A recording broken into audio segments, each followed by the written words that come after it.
Welcome back! Welcome to our channel.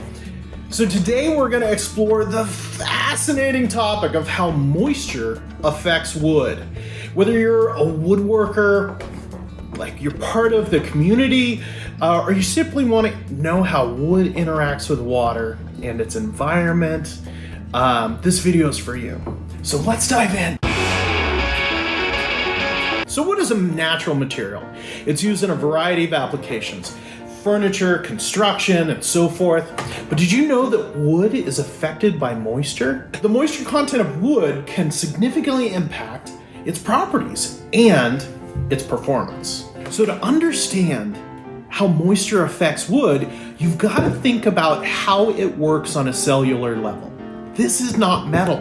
There's actual cells in here, fibers of material, and this is a thing that was living at one time. And so it is affected by water.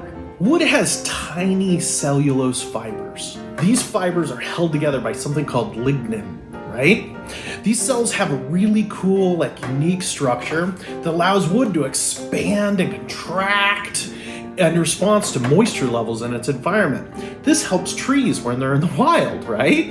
But also it helps it when it's already cut down and in a dead form like this. So when wood is exposed to moisture, it can absorb it from vapor, humidity in the air, from just water in general. This process is known as absorption and desorption.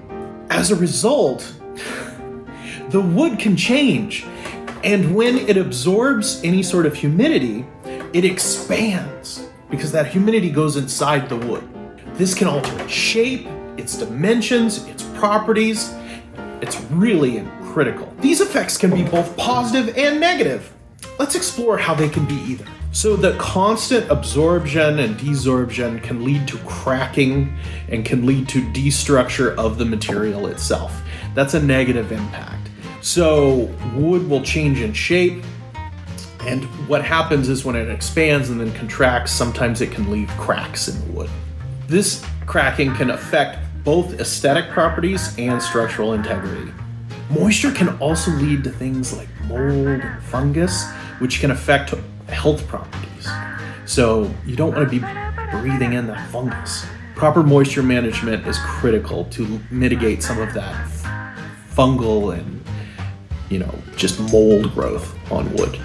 Home Depot sells a moisture monitor. I couldn't find mine for this video. I wish I had grabbed it. And what happens is there's two spikes and you put them on a piece of wood to see what the moisture content of it is. Most of the wood you get from the big box stores are full of moisture. You kind of have to let them sit for a while and dry out before you can actually use them. These moisture monitors are super handy tools that every woodworker should have in their shop. If you start planing wood, if you start breaking wood down into perfect sizes, and then you let it sit for a while before you use it, it can also change properties. So you have to be careful that the wood is dry before you actually use it. A moisture monitor will totally help in determining what wood is dry and what wood is not dry.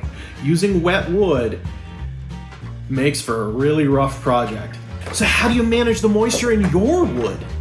Well, that's really critical. There's several steps, but one is you can store your wood in a dry place. So we keep ours in the shop, nice and dry. Another way is you can seal the ends of the wood. If you have wood outside or you don't have it in the most ideal of conditions, you can seal the ends of the wood to prevent moisture from getting in there. You should avoid putting wood directly on the ground and directly on concrete. And we usually put sticks, like cross sticks, and we put the wood on the sticks and we kind of float it off there. If you look in how wood's stored at a lumberyard, they also put those little cross sticks to keep it off the ground.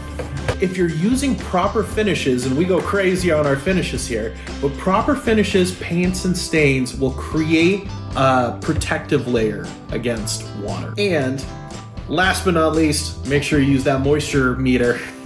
Check your wood, make sure the moisture's good before you actually use it in a project. Last thing you want to do is ruin a project because it warped halfway through. Following these tips can help make wood stable, durable, aesthetic, really awesome. We've noticed that when making tables, they have these brackets that you can do to float the wood.